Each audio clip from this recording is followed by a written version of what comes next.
Picture a landscape where it has been raining for 9 days.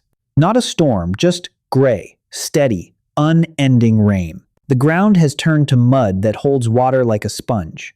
Every tree, every leaf, every scrap of wood for miles is soaked through.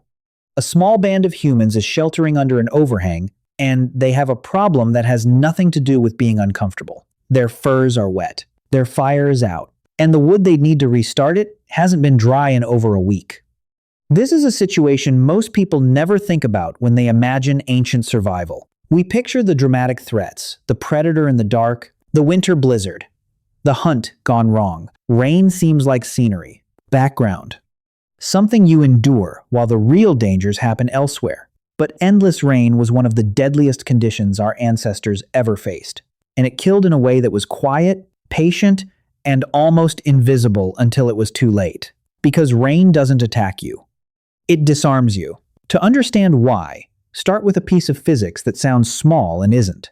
Water pulls heat out of a body far faster than air does. Sit in cold air, and heat leaves the skin at a certain rate slow enough that clothing, movement, and a body's own furnace can keep pace.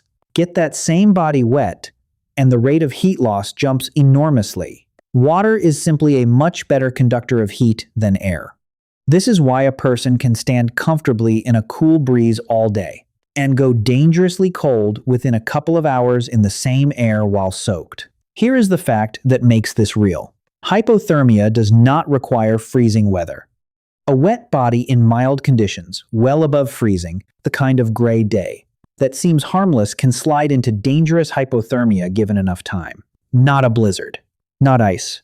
Just rain, a breeze, and no way to get dry. For our ancestors, this meant something counterintuitive. A long, wet spell in mild weather could be more lethal than a clear, hard freeze.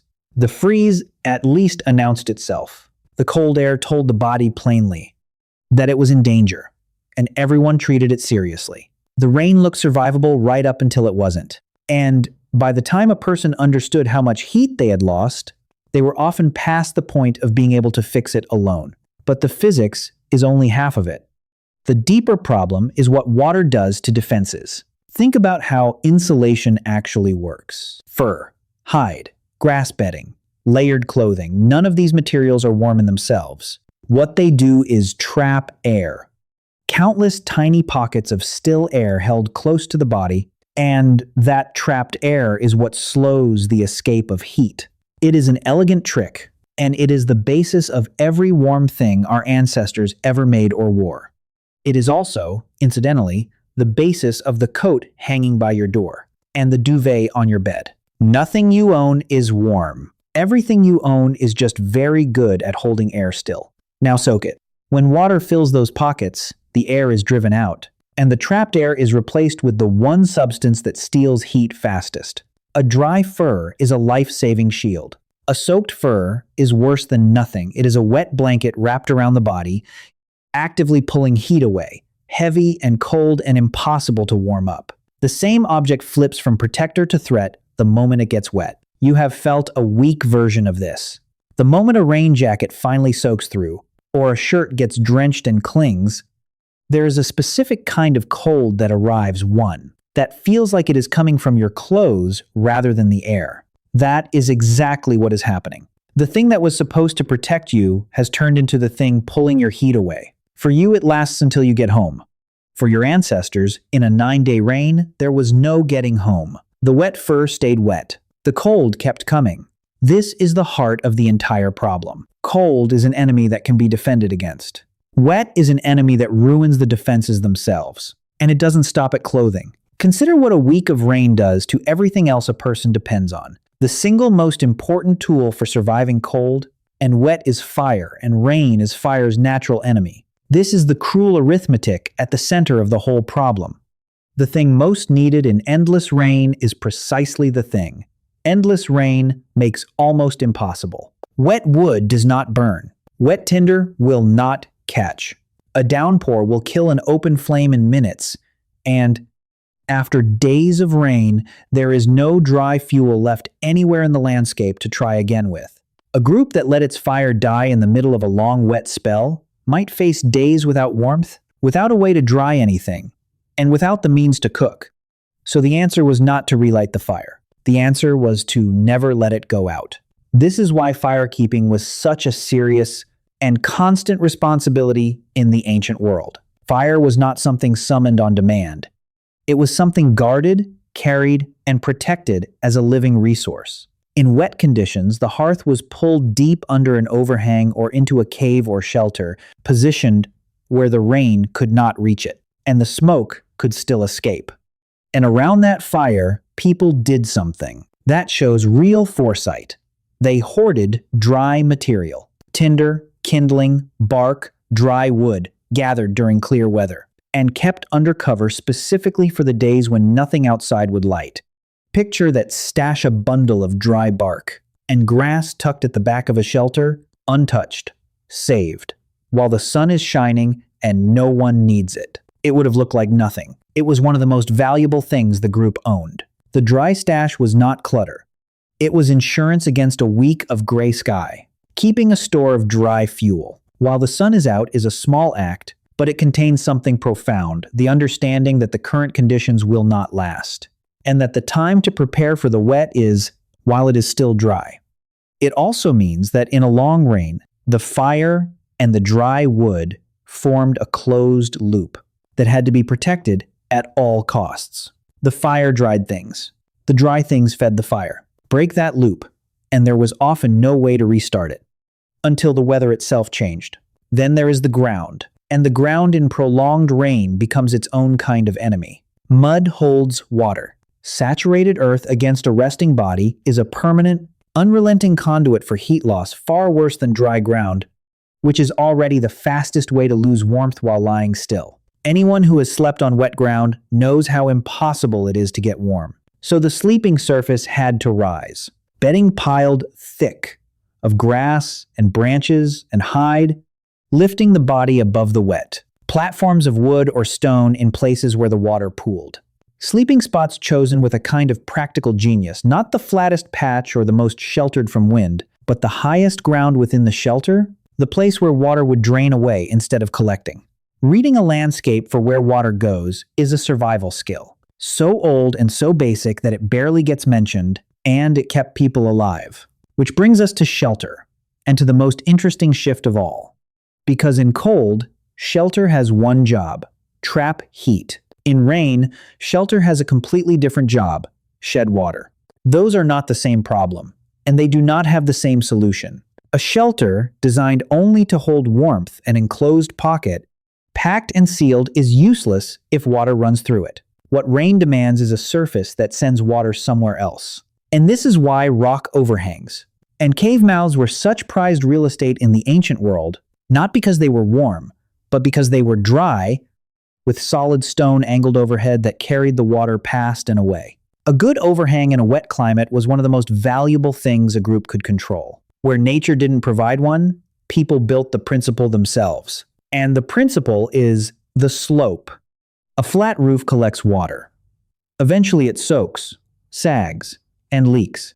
A sloped roof, thatched with layers of grass, reeds, leaves, or bark, does something different. Each layer sheds water onto the layer below, sending it down and off the edge before it can penetrate.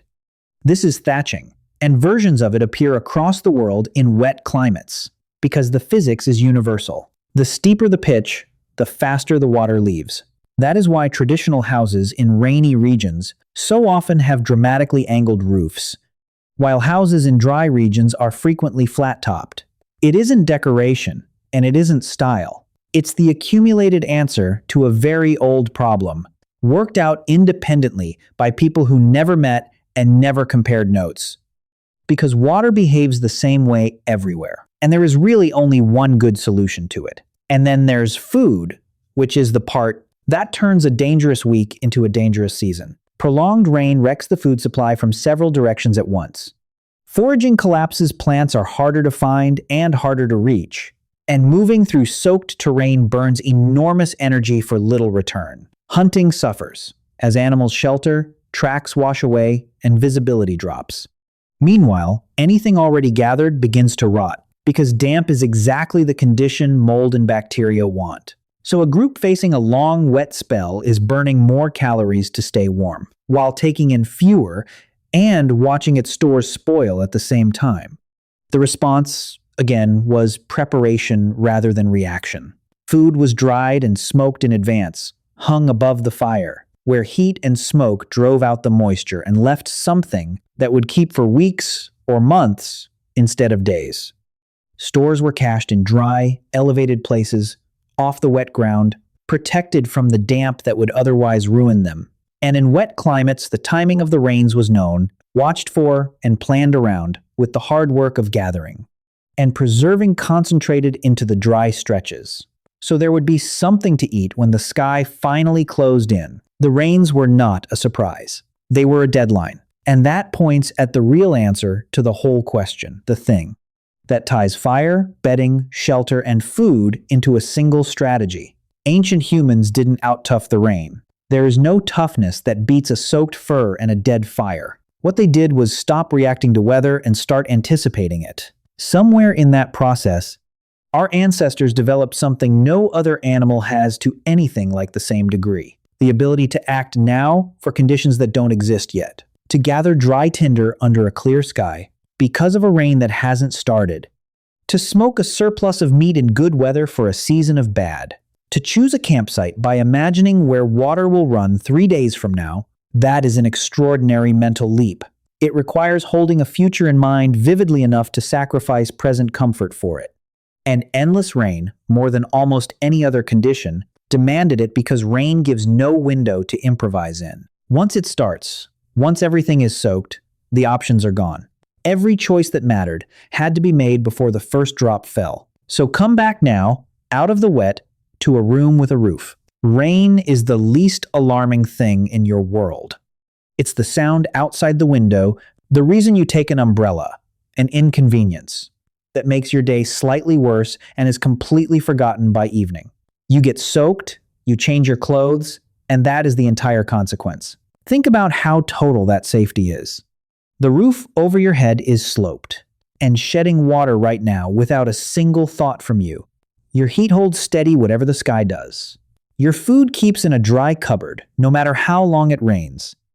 You have never once in your life had to think about whether you could get dry again. Every one of those things is an answer to a problem that once killed people. The slope of your roof, the dry clothes in your drawer, the stored food, the warmth. That doesn't depend on someone keeping a flame alive under an overhang. These are ancient solutions, refined so completely that the problems behind them have disappeared from view. You are not braver than your ancestors, or tougher, or better at weather. You are simply standing on the far end of a very long chain of people who worked this out so that you would never have to.